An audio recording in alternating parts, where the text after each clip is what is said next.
Mayim Bialik's resume would make any aspiring actor or grad student salivate, and while her various pursuits don't always go her way, she always seems to keep it interesting and land on her feet.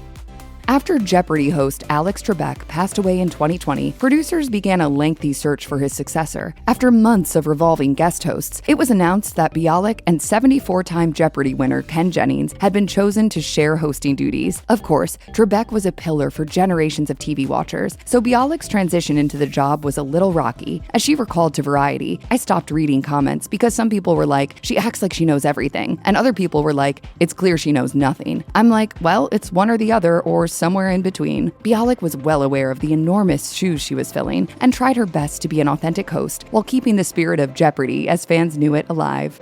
For young girls and boys to see that women can be scientists and can do these types of intellectual things, that feels very important to me.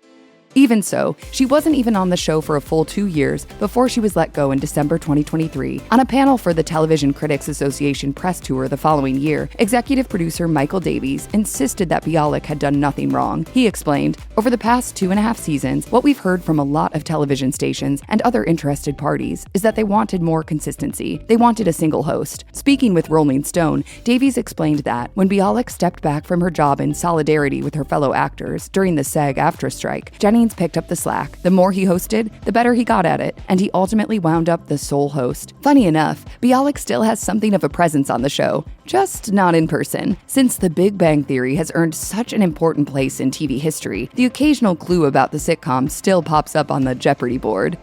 Writing her own cookbook wasn't Bialik's only contribution to the vegan community. A few years later, she teamed up with chef Ali Cruddas to open Bodhi Bowl, a vegan restaurant in downtown Los Angeles. While the restaurant actually opened in 2017, Bialik waited a few years to reveal she was involved. Speaking with Haute Living, Bialik explained that Cruddas is a longtime friend that had helped her with the cookbook, so opening a restaurant seemed like a great next step. The actor reflected, "We have been friends and co-vegans, dreaming of a world where we would not just eat salad and pasta and french fries."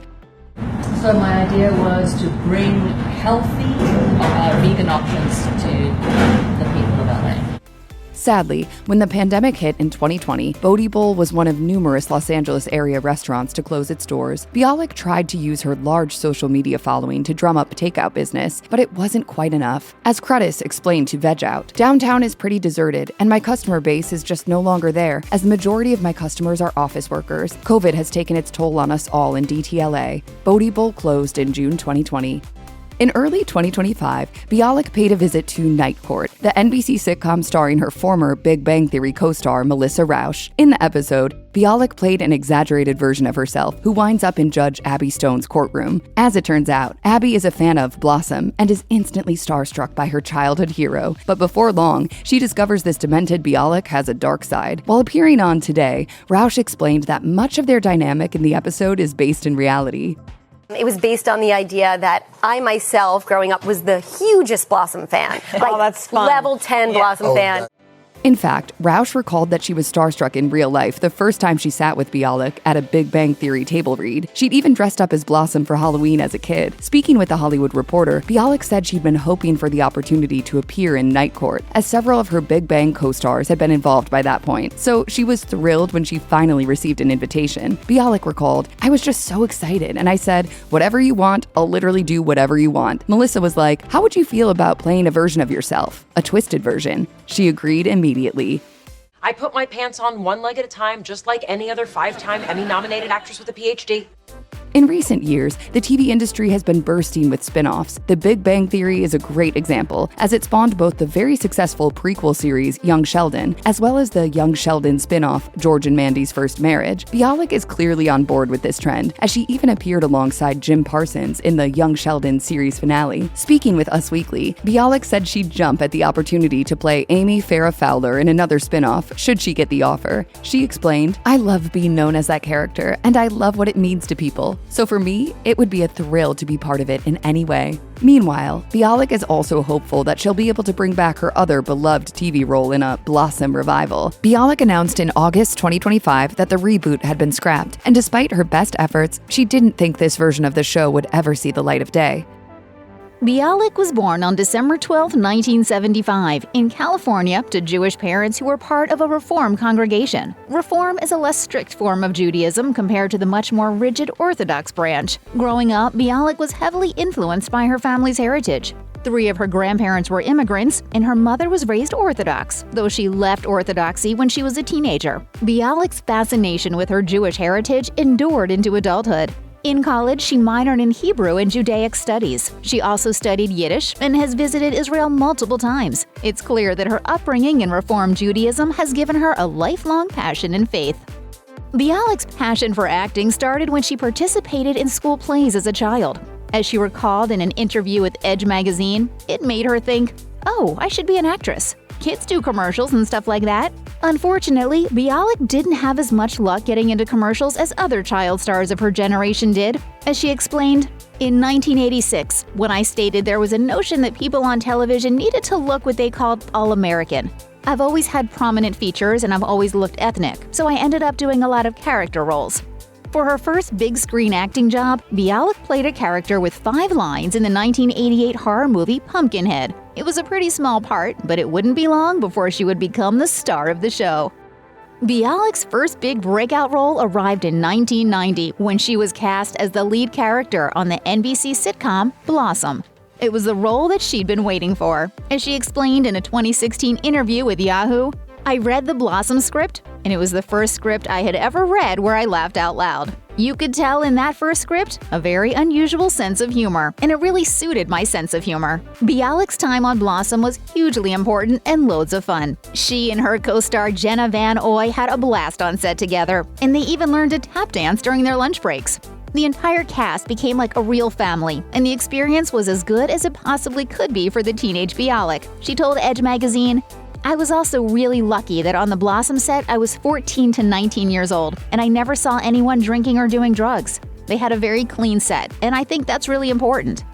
Bialik has always thrived when she's played quirky roles, and as it turns out, she was pretty unusual herself while growing up. As she told Marie Claire in 2017, "I knew there was something, many things, possibly everything about me that was different from other girls, and other boys a lot of the time." Bialik has plenty of examples to cite that illustrate her uniqueness. For instance, at 5 years old, she dressed in lederhosen with Princess Leia braids in her hair. At 10, she cried on her birthday at the thought of getting older. By 16, she was reading existential philosophy and dressing like a goth. As an adult, she's now learned to accept her differences. She even wrote an entire book called Girling Up about her experience of being different as a child. I basically wrote a book from my personal experience as kind of a late bloomer and my experience as a scientist to explore all aspects of being female. After finishing high school, Bialik enrolled in college at UCLA, opting not to further pursue her acting career at the time. While in a calculus class, she met Michael Stone, her future husband. He was wearing an Elvis Costello t-shirt at the time, which sparked the initial attraction. For Bialik, who once said that she wanted to find someone who looks and thinks like the English musician, Stone seemed to be a perfect fit. The two of them eventually married in 2003. Stone, who was raised a Mormon, converted to Judaism. The couple would go on to have 2 sons together in 2005 and 2008. But in 2012, they announced that they were splitting up.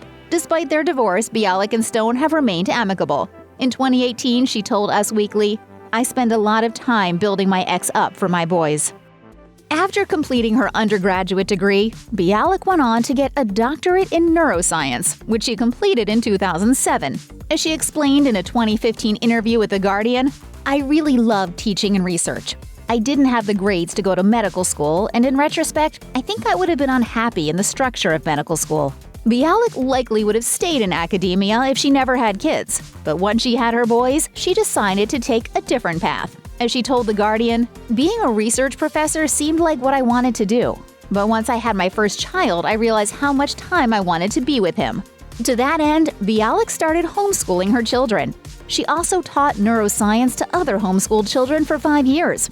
And while she eventually returned to acting, she remains passionate about science, and she uses her platform to encourage young people to pursue careers in STEM fields.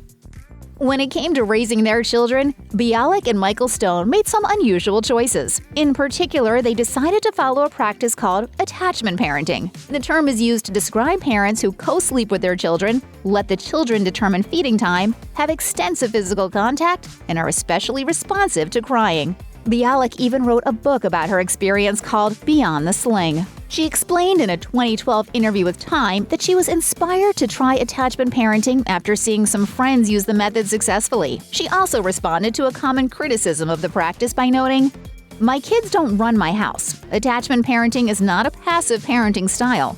The subtle difference is that you are very committed to being near your child, and you're also committing yourself to not encourage early independence, but to embrace the natural progression of independence." People who are attachment parents, it's not like it's an all or nothing business. There are people who have had C-sections who are attachment parents and people who don't breastfeed or don't want to breastfeed. It's not an all or nothing. After finishing her doctorate and becoming a parent, Bialik decided that it was time to return to acting. But it wasn't because she pined for the lights of Hollywood. As she revealed on an episode of Popcorn with Peter Travers, the true story is, I was running out of health insurance. At the time, she and her husband were struggling a bit, and she thought a few parts here and there would tide her over. She wasn't expecting it to become a full-time adjustment, but as fate would have it, a certain show called The Big Bang Theory was looking for someone to play a neuroscientist, so Bialik decided to go for it. As she revealed to The Hollywood Reporter, "I auditioned with 5 other actresses, none of whom were neuroscientists, who were really talented and many of whom I knew of. There wasn't a lot of lines. It was 5 lines in that season 3 finale. They told us all to wait after we went in.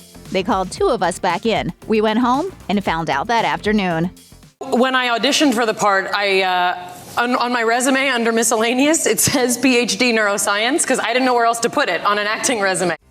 What started as a small role eventually became an integral part of the show, as Bialik was upgraded to a series regular in season 4. She ultimately appeared in over 200 episodes and became an essential member of the ensemble. She also racked up 4 Emmy nominations 4 years in a row in the process. In 2012, she showed up to the Emmy ceremony wearing a bedazzled cast, as she had suffered a hand injury during a car accident a month earlier. Despite that, she was able to maintain her sense of humor and head straight back to work. As she told Vanity Fair, "It's a testament to how much I love my job because I went right back to work. I wanted to be with my buddies. Everybody cares for me. We care for each other." Bialik has been interested in veganism since she was very young. She first started exploring going without meat and dairy when she was a teenager. She went vegetarian at the age of 19 and then later gave up all animal products after reading the book Eating Animals by Jonathan Safran Foer. She even published her own book of vegan recipes called Mayim's Vegan Table. In 2016, Bialik opened up about why veganism is so important to her in a video on her YouTube channel. She noted that veganism wasn't a viable option for her growing up, as attitudes at the time were different than they are now. She also explained that the idea of not knowing where food comes from is actually a really dangerous aspect of the modern food industry, which is why she feels safer avoiding meat products altogether. If I had told my mom that I felt weird about eating animals, she would have been like, "What? People didn't survive the Holocaust, so you could complain about what I put in front of you." Ever since she was a child, Bialik has struggled with her mental health. The mixture of feeling different from her peers, becoming a child star, and her family's history of mental health issues have all contributed to her suffering from depression from a young age. Fortunately, after years of therapy, she eventually learned more about mental health through her doctoral studies. This gave her a new insight into her own history with depression. She spoke about her journey in a 2018 video for the Child Mind Institute. As she put it, "There are answers. And for me, some of those answers I had to wait years to find, and I needed to get different help." It took a long time for Bialik to find the right help for herself after she tried various kinds of therapy and medication. But eventually, she found a solution.